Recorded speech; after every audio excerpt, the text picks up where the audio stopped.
Guys, welcome back to the BookWorm's Buddy. This is Janie, and this is my April wrap-up.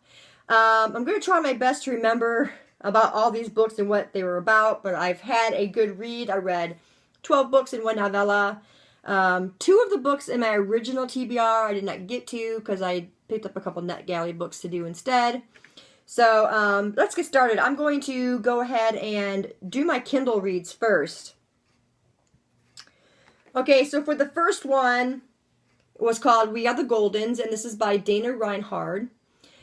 This is pretty much about 2 girls. I don't remember the younger girl's name. The older girl's name is Layla, and her younger sister is kind of talking to her in letters, and that's pretty much what the story was about.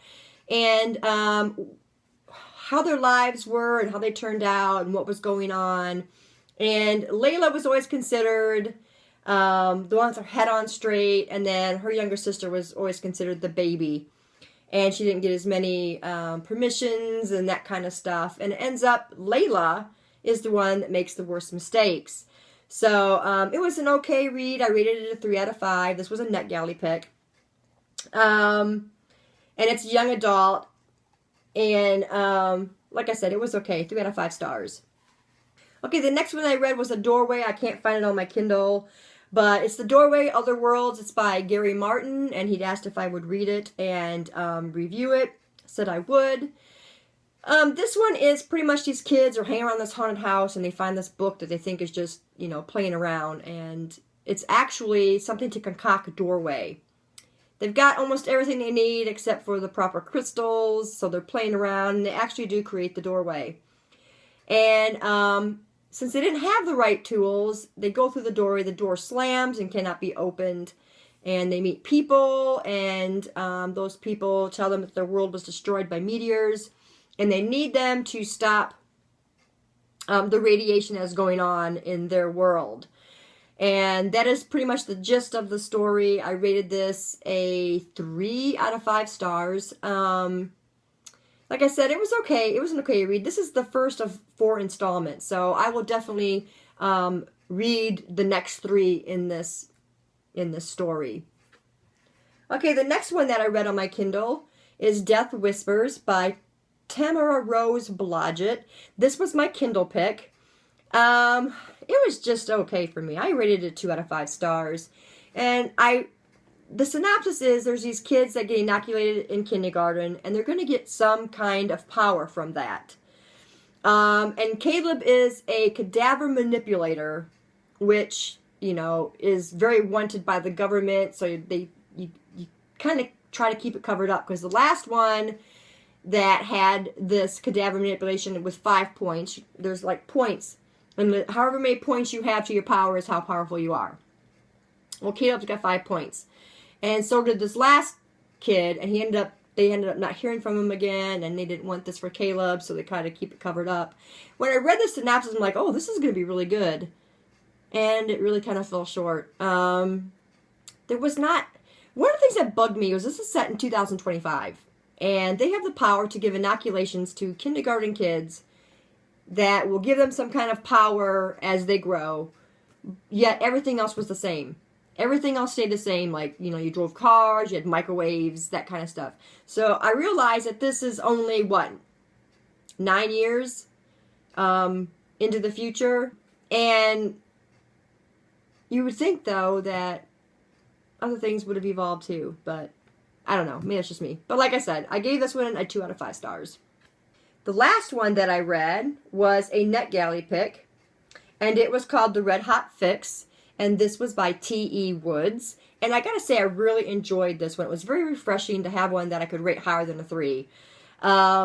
This one is about a girl who is posing as a prostitute, and she is murdering her clients. And her signature is a red lipstick print on the forehead. And she leaves that behind, or a red lipstick kiss, not a print, a kiss on their forehead, and that's pretty much her signature, and that's what they expect every single time. They got a rope around their neck, because that's how she kills them.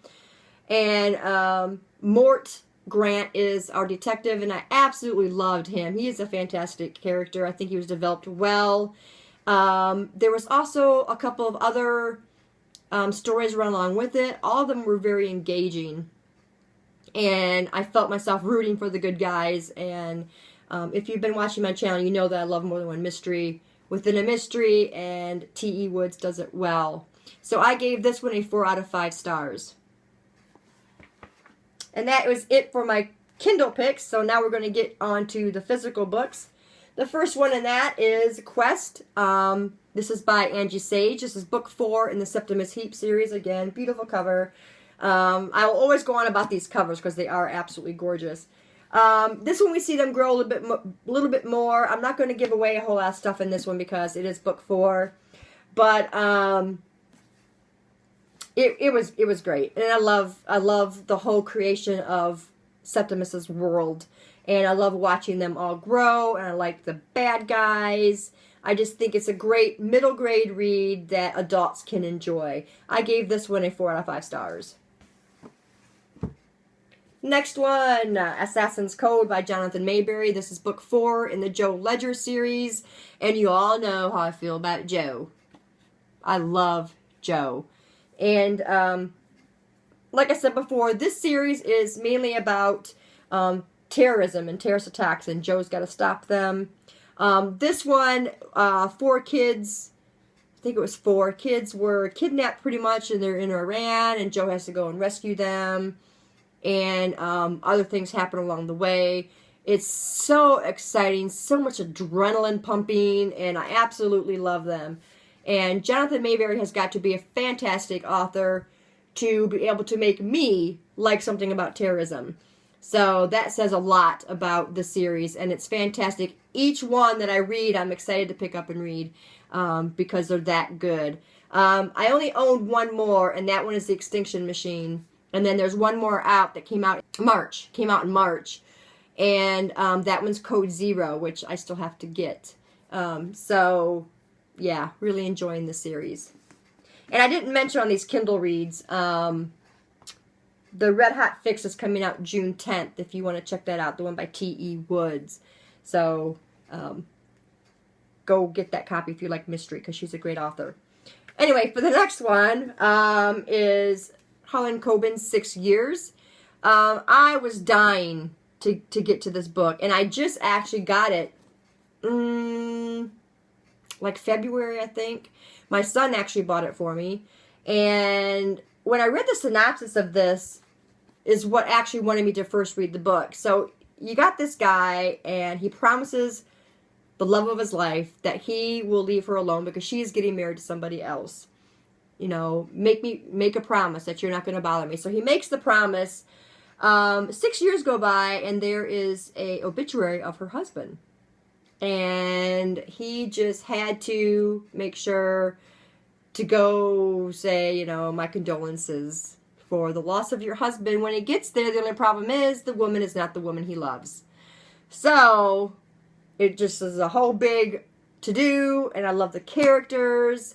Our main character is Jake, and I believe I did a full review for this. I'll put it in the description below. But Jake is one of those guys that you just have to love. So anyway, like I said, I will put a link into my full review, and I gave this one a 4 out of 5 stars.